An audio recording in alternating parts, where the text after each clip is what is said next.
Paper 195. After Pentecost. The results of Peter's preaching on the day of Pentecost were such as to decide the future policies and to determine the plans of the majority of the apostles in their efforts to proclaim the gospel of the kingdom. Peter was the real founder of the Christian church. Paul carried the Christian message to the Gentiles, and the Greek believers carried it to the whole Roman Empire. Although the tradition-bound and priest-ridden Hebrews as a people refused to accept either Jesus' gospel of the fatherhood of God and the brotherhood of man, or Peter's and Paul's proclamation of the resurrection and ascension of Christ, subsequent Christianity, the rest of the Roman Empire was found to be receptive to the evolving Christian teachings. Western civilization was at this time intellectual, war-weary, and thoroughly skeptical of all existing religions and universe philosophies. The peoples of the Western world, the beneficiaries of Greek culture, had a revered tradition of a great past. They could contemplate the inheritance of great accomplishments in philosophy, art, literature, and political progress. But with all these achievements, they had no soul-satisfying religion. Their spiritual longings remained unsatisfied. Upon such a stage of human society, the teachings of Jesus, embraced in the Christian message, were suddenly thrust. A new order of living was thus presented to the hungry hearts of these Western peoples. This situation meant immediate conflict between the older religious practices and the new Christianized version of Jesus' message to the world. Such a conflict must result in either decided victory for the new or for the old, or in some degree of compromise. History shows that the struggle ended in compromise. Christianity presumed to embrace too much for any one people to assimilate in 1 or 2 generations. It was not a simple spiritual appeal, such as Jesus had presented to the souls of men. It early struck a decided attitude on religious rituals, education, magic, medicine, art, literature, law, government, morals, sex regulation, polygamy, and, in a limited degree, even slavery. Christianity came not merely as a new religion, something all the Roman Empire and all the Orient were waiting for, but as a new order of human society.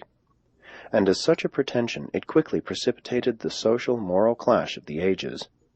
The ideals of Jesus, as they were reinterpreted by Greek philosophy and socialized in Christianity, now boldly challenged the traditions of the human race embodied in the ethics, morality, and religions of Western civilization. At first, Christianity won as converts only the lower social and economic strata, but by the beginning of the 2nd century, the very best of Greco-Roman culture was increasingly turning to this new order of Christian belief, this new concept of the purpose of living and the goal of existence. How did this new message of Jewish origin, which had almost failed in the land of its birth, so quickly and effectively capture the very best minds of the Roman Empire? The triumph of Christianity over the philosophic religions and the mystery cults was due to 1. Organization.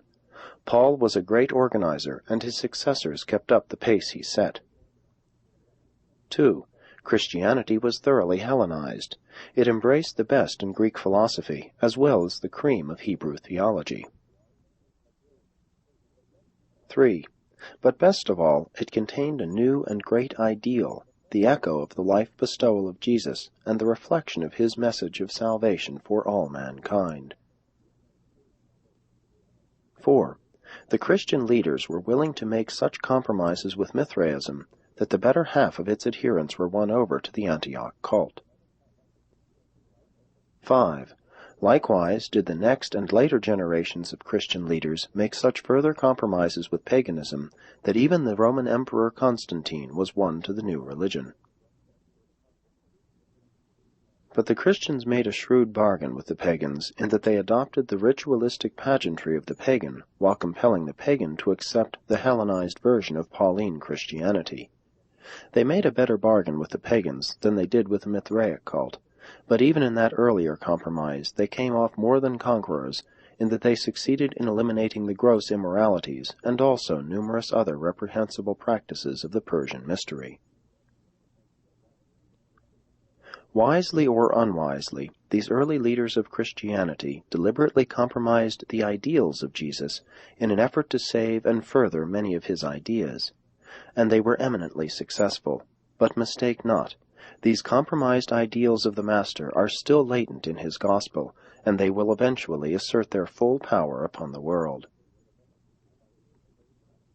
By this paganization of Christianity, the old order won many minor victories of a ritualistic nature, but the Christians gained the ascendancy in that 1. A new and enormously higher note in human morals was struck. 2. A new and greatly enlarged concept of God was given to the world. 3. The hope of immortality became a part of the assurance of a recognized religion. 4. Jesus of Nazareth was given to man's hungry soul. Many of the great truths taught by Jesus were almost lost in these early compromises, but they yet slumber in this religion of paganized Christianity, which was in turn the Pauline version of the life and teachings of the Son of Man.